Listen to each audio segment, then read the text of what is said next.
and we'll learn all about them with a spell venger hunt.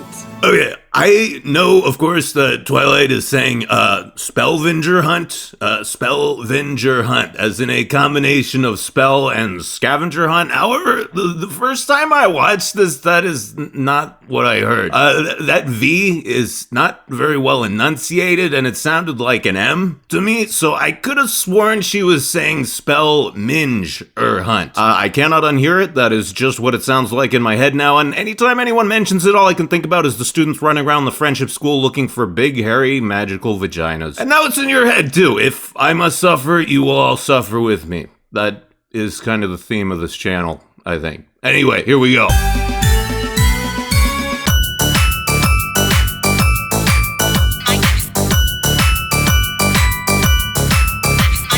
Okay, so I didn't have a beer to crack open. All I have is empty beer cans, so I thought I'd crush one instead, but I think I just caught myself.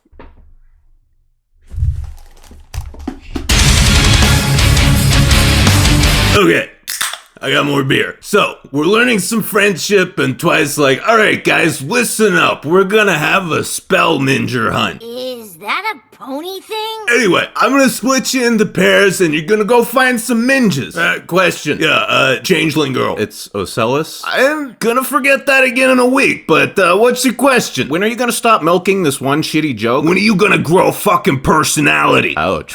Wrecked. Shut up, Ember Jr. I still can't even tell if you're a chick or a dude. Oh yeah, also, I haven't done the episode where Spike gets his wings yet, so if you're one of those types out there who don't really watch the show anymore and just get your updates from fan content, then yeah, that happened. It's episode 11. You should definitely go watch it and then fucking hang yourself. Anyway, Twilight's like, alright, you two, Gallus and Gabby 2.0, you're the first team. What's the problem? I think they'll make a good pair. I don't know, I see how it is, just we both look like bird things, right? Just throw all the beak fags together and shuffle them out of the building. White pony racist? Okay, everybody back the fuck up. I am not a...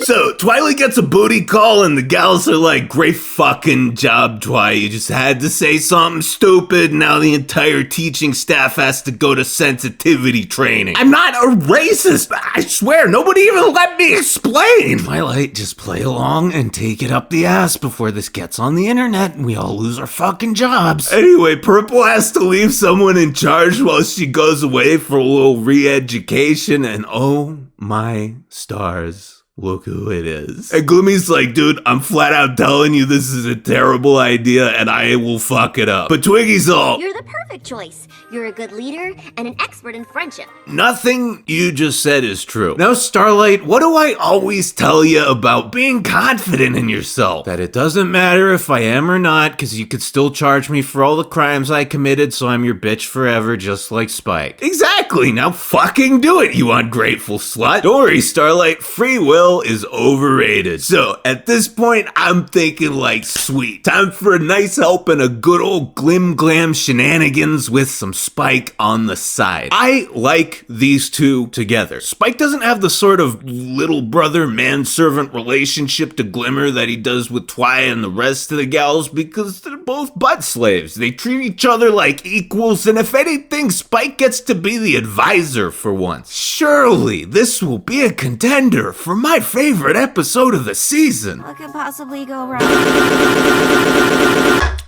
No fun allowed. Never mind. Discord's role in this show is meta as fuck for me. He doesn't just show up and ruin the pony's day, he shows up and ruins my day. I don't have very many good days, alright? I look forward to this shit. This is what keeps me going throughout the week.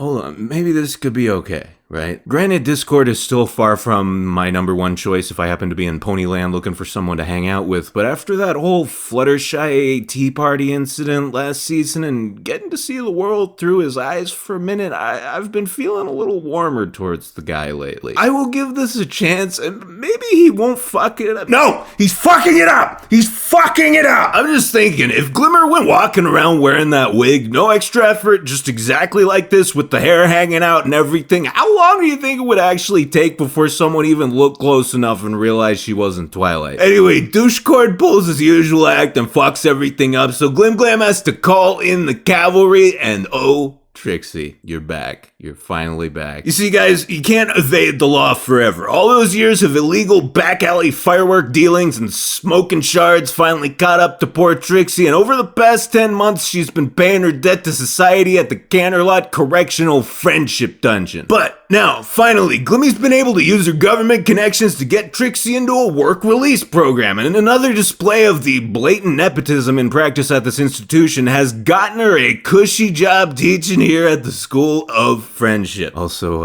hey Spitfire, why you looking at me like that, huh? Sorry, sweetie, I could never date you. I mean, you seem like a really cool chick, but you got that like annoying, really raspy, gargly voice, and you're always yelling. I can't stand people like that. And so we finally get our first Trixie scene of the season, but surprise, Charlie Chucklefuck shows up and ruins it, and Trixie's like, hey, get that banana out of here, it's going straight up your ass, no magic, no lube. Hey, as long as we can take turns, I'll even set it to vibrate. No fruit in my class.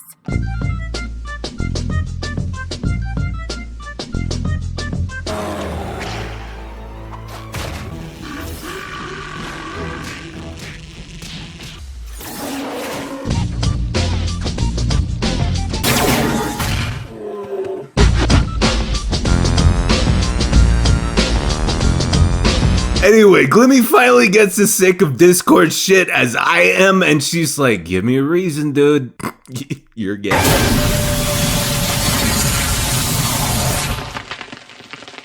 Well, I think we're back in the running here, guys. And so, Glimmer does some first-rate guidance counseling and guides her foot straight up Discord's asshole. And these guys are like, wait, that was just like a temporary ban, right? No, he's dead. And Spike's all, man, that was maybe disproportionate retribution, a little bit, possibly. Okay, maybe I got caught up in the moment a little bit, but like, do you think anyone's really gonna be broken up about it? Well, you did just kind of ruin my D&D nights, but yeah, probably no one except Fluttershy. I mean, she's always hella depressed anyway, right? So, no harm, no foul. Bruh, if Twilight hasn't chopped your horn off by now and left you to rot in a dungeon, I don't see how this would be the tipping point. Now come on, we got a spell twat hunt to run.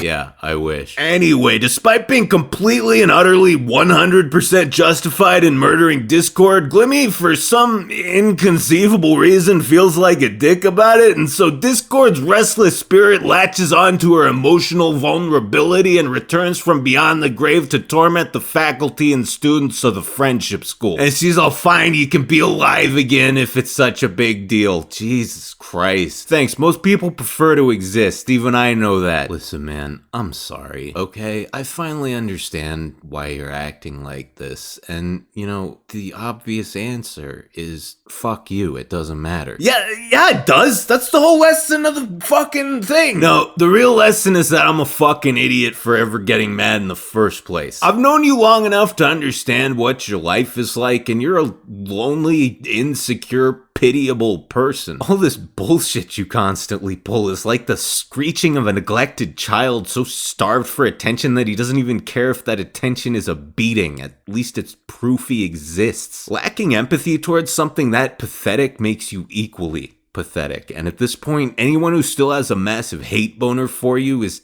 just as petty and childish as you are. Like the guy who made this video? Exactly. Fuck that guy.